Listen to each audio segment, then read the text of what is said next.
Hello everyone, welcome to CUET Hindi medium YouTube channel. स्वागत है आप सभी का। मैं सोनू कुमार आप सभी का वेलकम करता हूं। तो बीएचयू एडमिशंस को लेकर यहां पर जो कैप के जो गाइडलाइंस यहां पर दिए गए हैं उसके कंप्लीट डिटेल्स हम जानने वाले इस वीडियो में। तो आप सभी इस वीडियो में बने रहिएगा, अपने दोस्तों के साथ भी शेयर करिए और सभी लोग लाइक कर देगा फटाफट। जितने भी डिटेल्स यहां पर कैप यूजी 2025 को लेकर आया हुआ है उसको हम जानते हैं। तो चलते हैं एक बार इस पीडीएफ पर, और इस पीडीएफ में क्या चीजें यहां पर दी गई है कंबाइंड अलॉटमेंट प्रोग्राम को लेकर जो जानकारी दी गई है आप सभी के लिए, है ना, वो क्या है। क्योंकि अब यहां पर ये जानकारी होना जरूरी है, क्योंकि अब इसके लिए आप एडमिशंस करने वाले हैं। तो अगर हम देखें यहां पर तो बेसिकली जो है अलॉटमेंट को लेकर, अलॉटमेंट रूल्स को लेकर अगर कोई चेंजेस आते हैं, ठीक है, तो वो यहां पर जो भी वेबसाइट पर पोस्ट किया गया है उससे इफेक्टिव रहेगा। चलते हैं मेन पॉइंटर्स जो हमारे हैं उसको डिस्कस कर लेते हैं सबसे पहले, ठीक है, कि यहां पर इंफॉर्मेशन जो कैप के बारे में है या रजिस्ट्रेशन फॉर्म के बारे में है, प्रोग्राम सिलेक्शन प्रेफरेंस के बारे में है, अलॉटमेंट रूल्स के बारे में है, सीट अलॉटमेंट एडमिशंस के बारे में है ना, ये जितने भी चीजें हैं उसके बारे में एक बार हम यहां पर जान लेते हैं, ठीक है। तो सबसे पहले अगर हम बात करें तो यहां पर दिया हुआ है कि कैंडिडेट को जो है वो इन सभी गाइडलाइंस को फॉलो करना है। साफ साफ तौर पर समझिएगा। Admission to all undergraduate programme is based on the eligibility criteria and procedures specified by the university. जो यूनिवर्सिटी आपका गाइडलाइन जारी किया हुआ है ना, जो क्राइटेरिया दिया है, जो प्रोसीजर दिया है, उसी के तहत आपका एडमिशन जो है वो प्रोग्राम्स में कराया जाएगा। These criteria and procedures are available, website जो है यूनिवर्सिटी का, वहां पर सारे क्राइटेरिया और प्रोसीजर जो है वो अवेलेबल कराया गया है, ठीक है। बीएचयू की वेबसाइट पर कराया गया है। इस लिंक पर क्लिक करोगे तो यहां पर आप सभी जाकर देख सकते हैं, ठीक है। तो जो भी कैंडिडेट एडमिशन करने जा रहे हैं वेबसाइट के थ्रू, वो चेक कर लें कि वो उस क्राइटेरिया को मैच कर रहे हैं या फिर नहीं कर रहे हैं। अगर यहां पर कोई भी चेंज मॉडिफिकेशन होता है तो ये चीज जो है वो यूनिवर्सिटी के वेबसाइट पर अपडेट कर दिया जाएगा। फॉर एकेडमिक ईयर 2025-26 जो एडमिशंस कराए जाएंगे सीयूटी स्कोर कार्ड के अकॉर्डिंग होगा। सीयूटी 2025 में जो स्कोर बने हैं उसके अकॉर्डिंग एडमिशन कराया जाएगा, ये बात यहां पर लिखी हुई है। उसके बाद अगर हम बात चलते हैं तो CAP UG CAP UG 2025 serves as the centralised platform for admission to all UG programmes across various faculties colleges of BHU, है ना। तो जो आपका कॉमन एडमिट प्रोसीजर है इसमें, है ना, वो जो है वो जितने भी यूजी प्रोग्राम्स हैं उसमें जो एडमिशन आप लेने वाले हैं उसके लिए यहां पर दिया गया है। Valid admissions are only those granted through BHU's official online portal CAP UG 2025। इसके थ्रू ही जो एडमिशन होगा उसको वैलिड माना जाएगा, ठीक है। चलिए बाकी अगर हम देखें यहां पर तो वही सब लिखा हुआ है, चीजें हैं, ठीक है। जो सीट अलॉटमेंट है वो आपके सीयूटी के स्कोर कार्ड के अकॉर्डिंग जो है वो यहां पर दिया जाएगा। Candidates are required to apply and submit preference through online mode using the CAP portal of BHU. जो आप अपने प्रेफरेंस सबमिट करोगे और जो यहां पर भरने वाले हो फॉर्म, तो वो कैप वाले पोर्टल के थ्रू ही आप करने वाले हो, ठीक है। कोई अदर तरीके से अगर आप करते हो तो वो उस चीज को कंसीडर नहीं किया जाएगा, ठीक है। ये भी यहां पर लिखा हुआ है, राइट। चलिए आगे बढ़ते हैं, चलते हैं नीचे, और यहां पर जो है वो कैप के बारे में इंफॉर्मेशन दिया गया, उसके बारे में हम जान लेते हैं। जो भी प्रोविजन आउटलाइन किए गए हैं कैप में, है ना, ये जो है वो एडमिशन प्रोसेस को जो है वो गवर्न करेगा। Allotment of seat and admission to all UG programs at BHU for academic session 25-26 will be facilitated through the CAP। मैंने अभी कहा था कि भाई कैप के थ्रू ही जो है वो एडमिशन आपका यहाँ पर यूजी प्रोग्राम्स में कराया जाएगा। ऑनलाइन प्लेटफॉर्म जो यहाँ पर दिया गया है will be provided for applicants seeking admission through CAP। Candidates intending to take admission at BHU must complete the application form। जो एडमिशन लेने की सोच रहे हैं वो इस ऑनलाइन प्लेटफॉर्म के थ्रू जो है वो अपना एप्लीकेशन जो है वो सबमिट करें ऑनलाइन। ऑफलाइन सबमिशन जो है वो यहां पर एक्सेप्ट नहीं किया जा रहा है, तो ऑफलाइन एडमिशन आपका नहीं होने वाला है। Candidate are advise to safeguard their login credentials. आप जो लॉगिन कर रहे हो, जो आपके आईडी पासवर्ड वगैरह हैं, उसको अच्छे तरीके से सेव कर रखिए, सेफ कर रखिए अपने आईडी पासवर्ड को, ताकि उसका मिसयूज ना हो, ठीक है।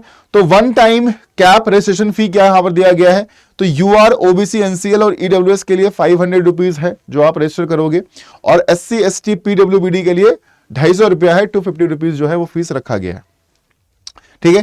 The application process for each programme will be deemed complete only upon the successful payment of application fee. जब आप एप्लीकेशन फी पेमेंट कर दोगे, पेमेंट आपका हो जाएगा, तभी आपके एप्लीकेशन को जो है वो माना जाएगा, मान्य होगा वो, ठीक है।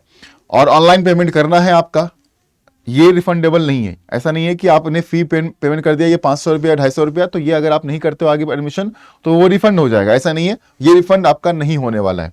Candidate must meet all criteria, तो जो भी प्रोग्राम के लिए आप एडमिशन चाहते हो उसके लिए जो क्राइटेरिया मेंशन किया गया है कि आप एलिजिबल हैं या नहीं है, उस चीज को देखते हुए ही आपको एडमिशन दिया जाएगा अगर आप उसको फुलफिल करते हैं।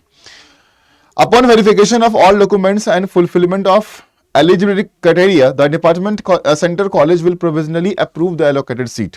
ठीक है, तो जब आपका डॉक्यूमेंट वेरिफिकेशन हो जाएगा, ठीक है, तो सीट जो आपने सेलेक्ट किया है, जो अलॉट हुआ, एक्सेप्ट किया, तो उस चीज को अप्रूव कर जो है उसके बाद ही डिपार्टमेंट कॉलेज जो है वो करेगी, जब आपका डॉक्यूमेंट वेरिफिकेशन सही तरीके से हो जाएगा। ठीक है, in such cases candidate must secure admission to allotted seat by paying the admission fee. हाँ, एडमिशन फी आपको जो है वो पे करना पड़ेगा, तभी आपका सीट जो है वो फिक्स हो जाएगा। ठीक है, बाकी जो भी टाइम दिया जाएगा कि इस टाइम तक आपको फी पेमेंट कर लेना है, तो उस टाइम तक आप फी पेमेंट जो है वो कर लीजिएगा। ठीक है, it is advisable to fill the form through desktop, laptop से ही अपने फॉर्म को भरें, मोबाइल फोन से फॉर्म को ना भरें।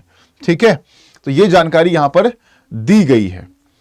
ठीक है, बाकी अपने जो है रजिस्ट्रेशन वगैरह करने से पहले जो डॉक्यूमेंट इन्होंने दिया है उसको पढ़ लेना है आप लोगों को, बाकी चीजें हमने आपको बता ही दी है। CUET application number and date of birth जो है वो रजिस्ट्रेशन के लिए आपका यूज होगा।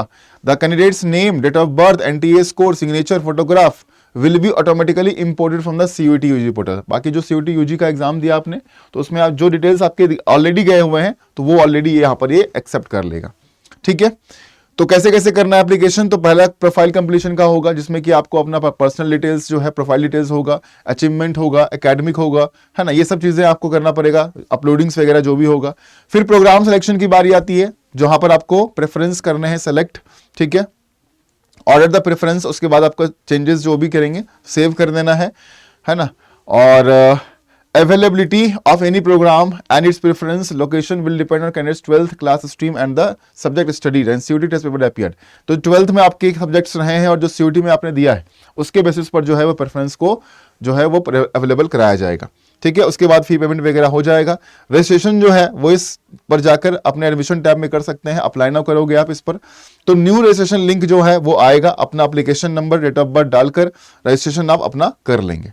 ठीक है, जब रजिस्ट्रेशन कंप्लीट होगा तो आपके पास ओटीपी आएगा आपके रजिस्टर्ड ईमेल आईडी पर और मोबाइल नंबर पर, है ना, वहां से जाकर आप लॉगिन करके चीजें देख सकते हैं, कर सकते हैं।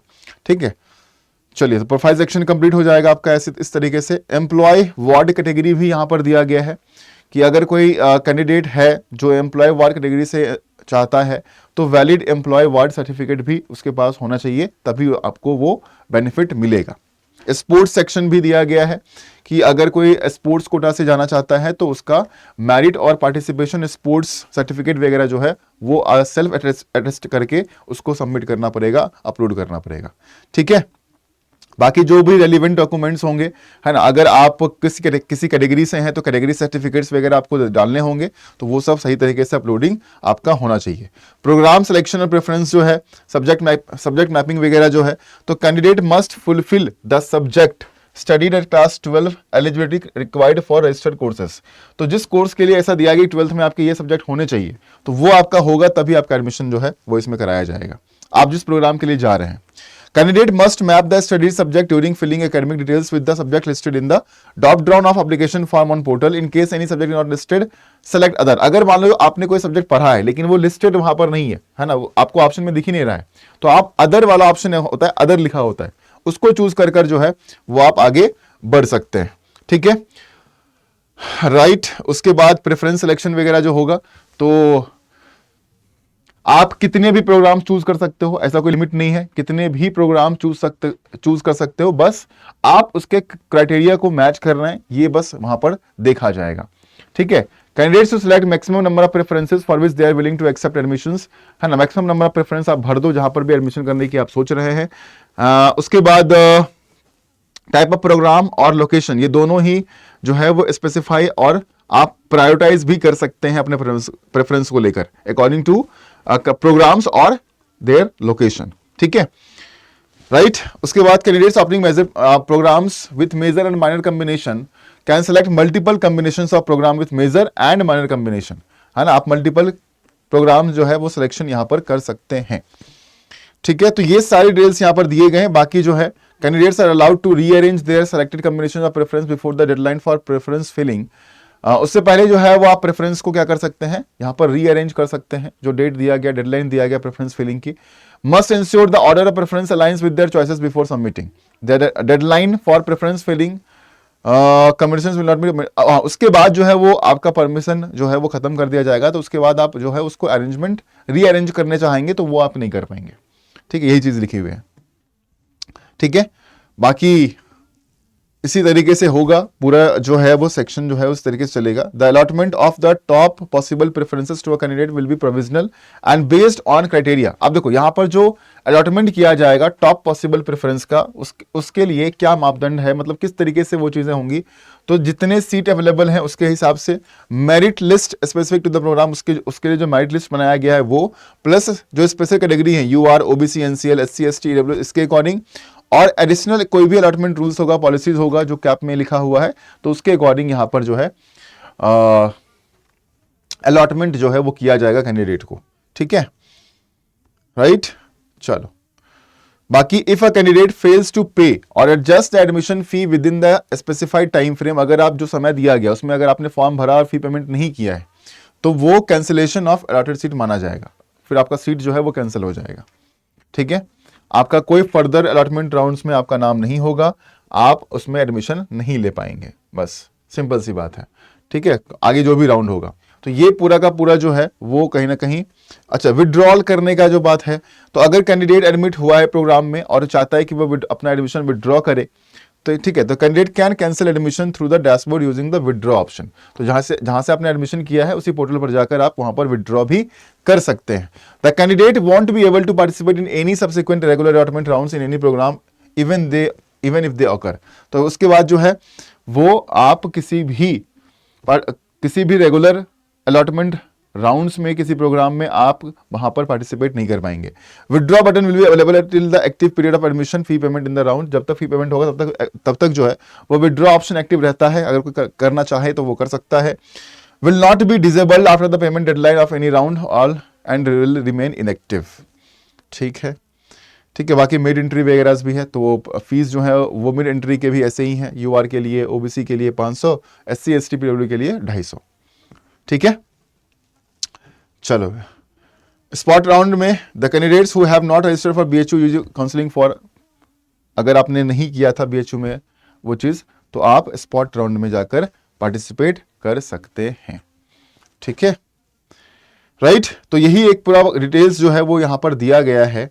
बाकी आपके माइंड में जो भी कंफ्यूजन हो, है ना, वो कमेंट सेक्शन में नीचे लिख दीजिएगा। पीडीएफ बहुत बड़ी है, ये पूरी पीडीएफ आपको Telegram channel reasoning bye Sonu पर मिल जाएगा, तो वहां पर जाकर आप इस पीडीएफ को देख सकते हैं, या जो ऑफिशियल टेलीग्राम चैनल है सीयूटी हिंदी मीडियम का, वहां भी आपको मिल जाएगा। ठीक है, तो जाकर रीजनिंग बाय सोनू के नाम से जो टेलीग्राम चैनल है उसको ज्वाइन कर लें। और बीएचयू में जिनका भी अच्छे मार्क्स हैं, है ना, जिनका भी आगे होने वाला है, उन सभी को बहुत बहुत बधाई कि आप बीएचयू में जाएंगे और अपने ग्रेजुएशन जो है वो कंप्लीट करने वाले। बाकी कोई भी डाउट मन में हो, क्वेश्चन हो, तो नीचे कमेंट सेक्शन में आप मेंशन कर दीजिएगा, और बने रहिए CUET Hindi medium YouTube channel के साथ। धन्यवाद।